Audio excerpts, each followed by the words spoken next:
नमस्कार मित्रों, आप सभी का एक बार फिर हिंदी पौराणिक कथाएं में स्वागत है। दोस्तों, स्वागत है आप सभी का। सच्ची श्रद्धा से कमेंट में जरूर लिखे हर हर महादेव। राधे राधे। देवों के देव महादेव सदैव आप पर अपनी कृपा बनाए रखें। दोस्तों, आज की जो कहानी है वह बहुत ही ज्ञानवर्धक और बहुत ही मोटिवेशनल है। दोस्तों, आज के वीडियो में हम बात करेंगे आखिर पत्नी की वो कौन सी 3 चीज होती है जो हर पुरुष को देखना चाहिए। दोस्तों, जो पुरुष अपनी पत्नी के इन 3 चीजों को देखता है वह अपने जीवन में कभी भी गरीब नहीं रहता। उसके घर में सदैव माँ लक्ष्मी का वास रहता है और माँ लक्ष्मी की कृपा दृष्टि उनके ऊपर सदैव बनी रहती है। दोस्तों, आज की वीडियो में हम बताएंगे कि आखिरकार वह कौन सी 3 चीजें हैं जो हर पुरुष को अपनी पत्नी के देखनी चाहिए। दोस्तों, से पहले आप सभी से निवेदन है, यदि चैनल पर आप लोग नए हैं या चैनल पर पहली बार आए हैं तो कृपया करके चैनल को सब्सक्राइब कर ले, क्योंकि दोस्तों हम अपने चैनल पर रोजाना ऐसे ही ज्ञानवर्धक और मोटिवेशनल वीडियो अपलोड करते रहते हैं। चलिए तो दोस्तों शुरू करते हैं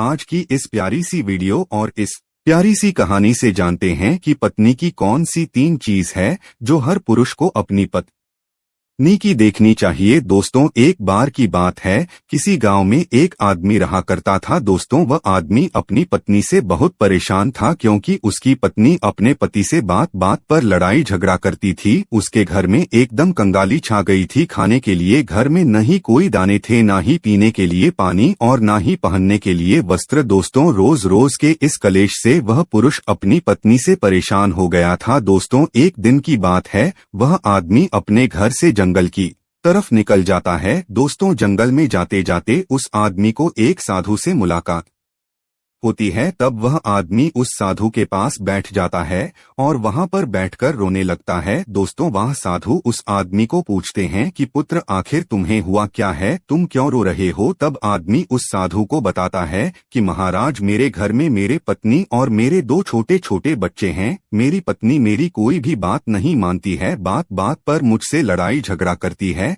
जिसकी वजह से मेरा एक छोटा सा बिजनेस था वह भी बंद हो गया और अब हम घर में दाने दाने के लिए मोहताज है। हमारे घर में खाने के लिए कुछ भी नहीं है, पीने के लिए पानी नहीं है और पहनने के लिए वस्त्र नहीं है। लेकिन मैं अपनी पत्नी को समझाता हूँ कि लड़ाई झगड़े ना करें, इसके बावजूद भी वह घर में रोज लड़ाई झगड़ा करती है। इस वजह से मैं बहुत दुखी हूँ और बहुत परेशान हूँ, इसलिए मैं घर छोड़कर आपकी शरण में आया हूँ। दोस्तों, वह साधु महाराज उस आदमी को बोलते हैं कि पुत्र, तुम रो मत, आज मैं तुम्हें ऐसे 3 चीज बताने जा रहा हूँ जो पुरुष अपनी पत्नी की 3 चीजों को देखता है वह पुरुष अपने जीवन में कभी भी गरीब नहीं रहता है और न ही उसके घर में कभी लड़ाई झगड़े होते हैं और उसके बिजनेस में तरक्की होती है। दोस्तों, तो वह महाराज उस आदमी को बताते हैं कि मैं तुम्हें जो बातें बताने जा रहा है उन 3 चीजों को गांठ बांध लो। तब वह आदमी उस साधु महाराज की बातें बहुत गौर से सुनता है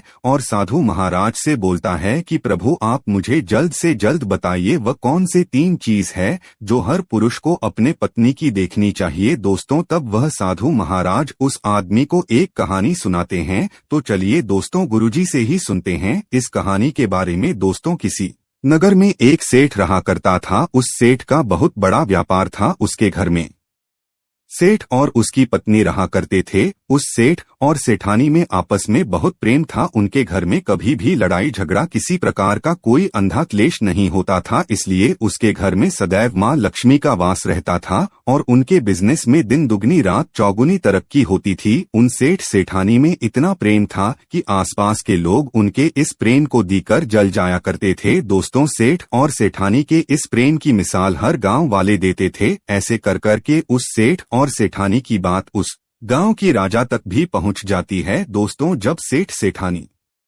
की बात उस राजा के पास पहुंचती है तो वह राजा भी उनके प्रेम की मिसाल की तारीफ करते हैं और कहते हैं, हमारे गांव में एक पुरुष और स्त्री ऐसे भी हैं जिनके घर में कभी भी लड़ाई झगड़ा नहीं होते हैं। उन दोनों में आपस में इतना प्रेम है कि जितना मैं आज तक अपनी जिंदगी में कभी भी नहीं देखा। दोस्तों, एक बार की बात है, वह राजा पूरे नगर में ढिंढोरा पिटवा आते हैं और कहते, इस राज्य में जितने भी लोग हैं सभी लोग अपने अपने घर में दिया जलाकर रखेंगे। तब राजा की रानी अपने राजा से पूछते हैं कि महाराज, आखिरकार आप सभी के घर में दिया क्यों जलवा रहे हैं? राजा रानी की बात सुनकर रानी को बोलते हैं कि दीपक प्रेम की निशानी होती है। जिसके घर में दीपक जलता है उसके घर में सदैव ही प्रेम बना रहता है। और मैं चाहता हूँ कि जो प्रेम सेठ और सेठानी के बीच में है वही प्रेम हमारी इस नगर में, हमारे इस राज्य में हर पति और पत्नी के बीच में हो। इसलिए मैं हर घर में दीपक जलाना चाहता हूँ। दोस्तों, राजा की सैनिक पूरे नगर में ढिंढोरा पीटते हैं और बोलते हैं सभी के घर में दीपक रात भर चलना चाहिए। दोस्तों, राजा की बात मानकर सभी नगरवासी अपने अपने घर में दिया जलाते हैं। लेकिन जैसे ही आधी रात होती है सभी के घर के दीपक बुझ जाते हैं। लेकिन उस सेठ और सेठानी के घर की दीपक कभी भी नहीं बुझती है, क्योंकि दोस्तों दीपक प्रेम की निशानी होती है। और जो सेठानी थी वह अपने घर की दीपक को सदैव जलाए रखती थी, जिस सेठ और सेठानी का प्रेम बरकरार रहे। लेकिन दोस्तों, जो सेठानी थी वह अपनी मनमानी काम करती थी, उसका मन करता था वह वही काम करती थी। लेकिन सेठ को इस बात से कभी भी कोई दिक्कत नहीं होती थी, क्योंकि सेठ बहुत समझदार था। वह सोचता था कि यदि मैं अपनी पत्नी को रोक टोक करूंगा तो घर में बेवजही लड़ाई झगड़ा होंगे। दोस्तों, इसीलिए सेठ सेठानी की कई चीजों को और कई बातों को अनदेखा करता था। वह सेठ इसलिए अनदेखा करता था ताकि पति पत्नी में वह प्रेम और व्यवहार बना रहे। एक दिन की बात है दोस्तों, राजा और रानी अपनी छत के ऊपर खड़े होकर अपने नगर का नजारा देख रहे थे। और वह राजा और रानी देखते हैं कि उनके पूरे राज्य में अंधेरा था, लेकिन सिर्फ एक सेठ और सेठानी का ही गांव का घर था जहां दीपक जल रहा था। दोस्तों, तब राजा रानी से बोलता है कि देखो सेठ और सेठानी में कितना प्रेम है। सभी के घरों का दीपक बुझ गया है, लेकिन सेठ और सेठानी के घर का दीपक अभी भी चल रहा है। इसका मतलब यह है कि सेठ और सेठानी में बहुत ही ज्यादा प्रेम है। तब रानी अपनी राजा से बोलती है कि महाराज, सेठ और सेठानी में जो भी प्रेम है वह इसलिए है क्योंकि सेठानी समझदार है, इसलिए सेठ के घर में प्रेम है।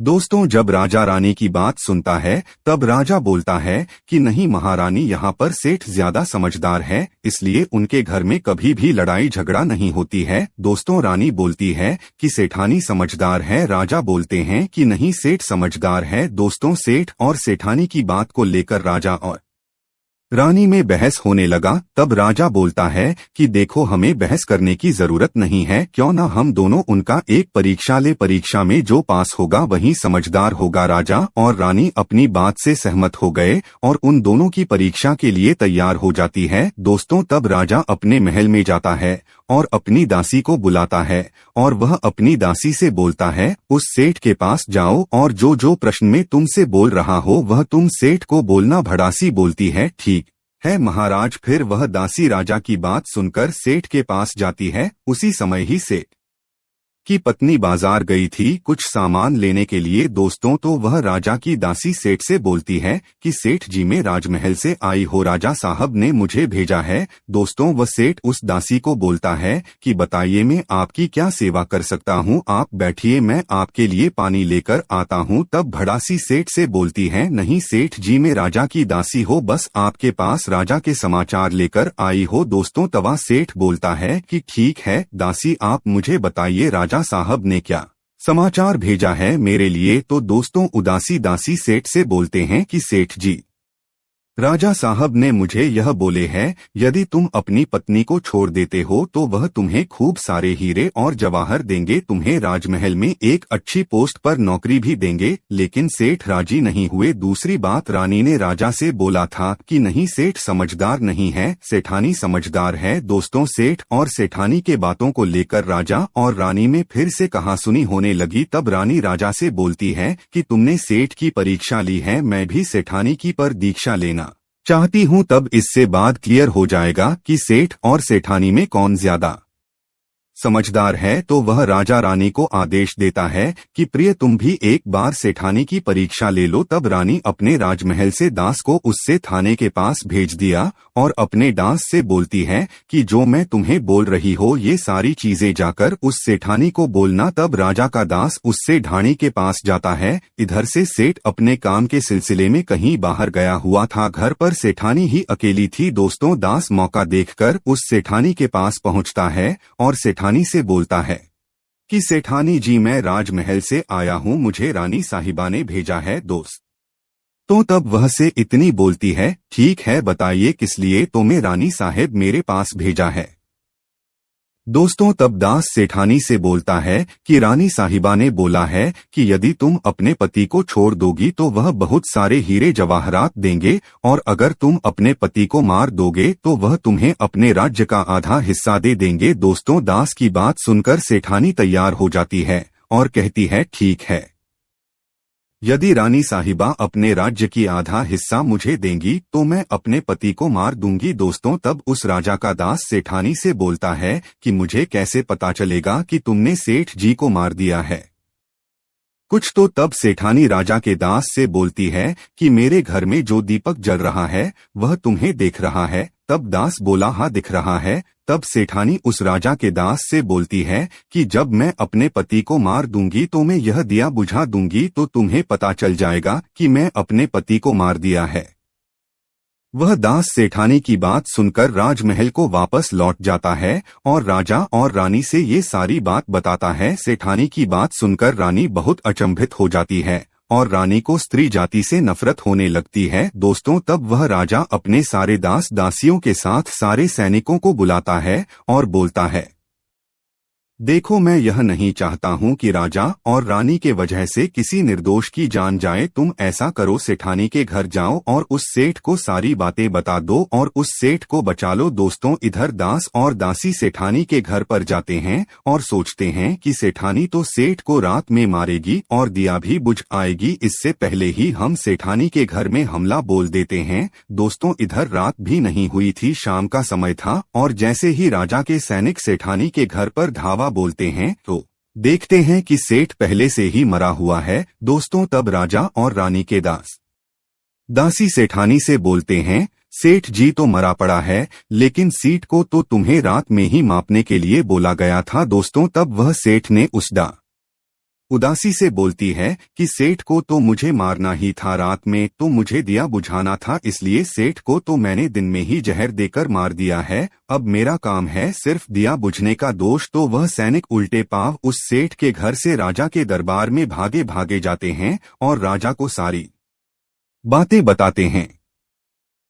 सेठानी की बात सुनकर रानी बहुत अचंभित हो जाती है और रानी को स्त्री जाति से नफरत होने लगती है। दोस्तों तब वह राजा अपने सारे दास दासियों के साथ सारे सैनिकों को बुलाता है और बोलता है, देखो मैं यह नहीं चाहता हूं कि राजा और रानी के वजह से किसी निर्दोष की जान जाए। तुम ऐसा करो, सेठानी के घर जाओ और उस सेठ को सारी बातें बता दो और उस सेठ को बचा लो। दोस्तों इधर दास और दासी सेठानी के घर पर जाते हैं और सोचते हैं कि सेठानी तो सेठ को रात में मारेगी और दिया भी बुझ आएगी, इससे पहले ही हम सेठानी के घर में हमला बोल देते हैं। दोस्तों इधर रात भी नहीं हुई थी, शाम का समय था और जैसे ही राजा के सैनिक सेठानी के घर पर धावा बोलते हैं तो देखते हैं कि सेठ पहले से ही मरा हुआ है। दोस्तों तब राजा और रानी के दास दासी सेठानी से बोलते हैं, सेठ जी तो मरा पड़ा है, लेकिन सीट को तो तुम्हें रात में ही मापने के लिए बोला गया था। दोस्तों तब वह सेठ ने उस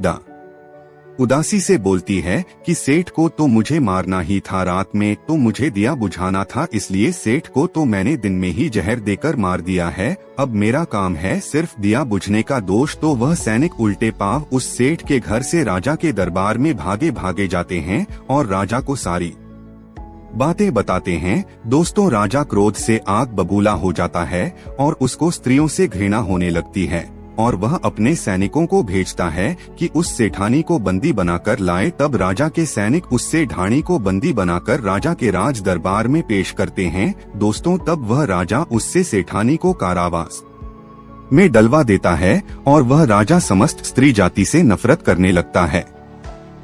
दोस्तों वह साधु इस कहानी को गांव के उस आदमी को सुनाता है। तब साधु उस आदमी से बोलता है, अब तुम्हें समझ में आ गया होगा कि स्त्री की वह कौन सी 3 चीजें हैं जो हर कोई पुरुष को देखना चाहिए। वह आदमी साधु से बोलता है कि महाराज मुझे अभी भी समझ में नहीं आया, स्त्री की वह कौन सी 3 चीजें हैं जो हर पुरुष को देखना चाहिए। दोस्तों तब वह साधु उस आदमी को बताते हैं कि हर पुरुष को अपनी स्त्री के सबसे पहली चीज यह देखनी चाहिए कि वह कहां पर आ जा रही है।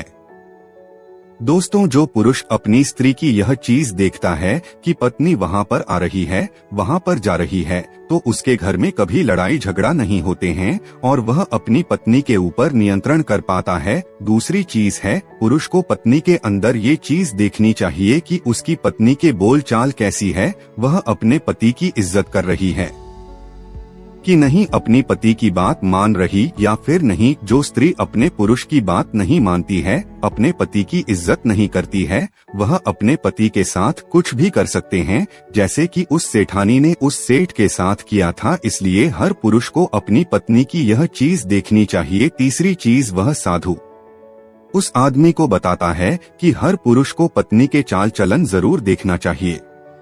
दोस्तों, जो पुरुष अपनी पत्नी के चाल चलन देखता है और उसकी चाल चलन पर उससे ज्यादा प्रेम नहीं करता है, उसको अपने कंट्रोल में करके रखता है, तो उसके घर में लड़ाई झगड़ा कभी भी नहीं होते। दोस्तों, जो स्त्रियां अपने घर पर मनमानी चलाती है और पति की बातों को नहीं मानती है, उनके घर में इस तरीके की मुसीबत आती है। दोस्तों, ये 3 बातें वह साधु महाराज उस आदमी को बताता है और फिर वह आदमी इन 3 चीजों को गांठ बांध लेता है और साधु को प्रणाम करके अपने घर पर चला जाता है। दोस्तों, मैं उम्मीद करता हूँ आपको इस कहानी से बहुत कुछ सीखने को मिला होगा। दोस्तों, सच्ची श्रद्धा से कमेंट में जरूर लिखें हर हर देव। राधे राधे। देवों के देव महादेव सदैव आप पर अपनी कृपा बनाए रखें। इस वीडियो को लाइक करें, अपने दोस्तों के साथ शेयर करें और हमें सब्सक्राइब करना ना भूलें। और हाँ, इस वीडियो से कोई भी सवाल है तो आप कमेंट बॉक्स में जरूर लिखें, और आपके पास कोई भी सवाल नहीं तो हर हर महादेव जरूर लिखें, क्योंकि आपके कमेंट से वीडियो बनाने का मोटिवेशन मिलता है। धन्यवाद।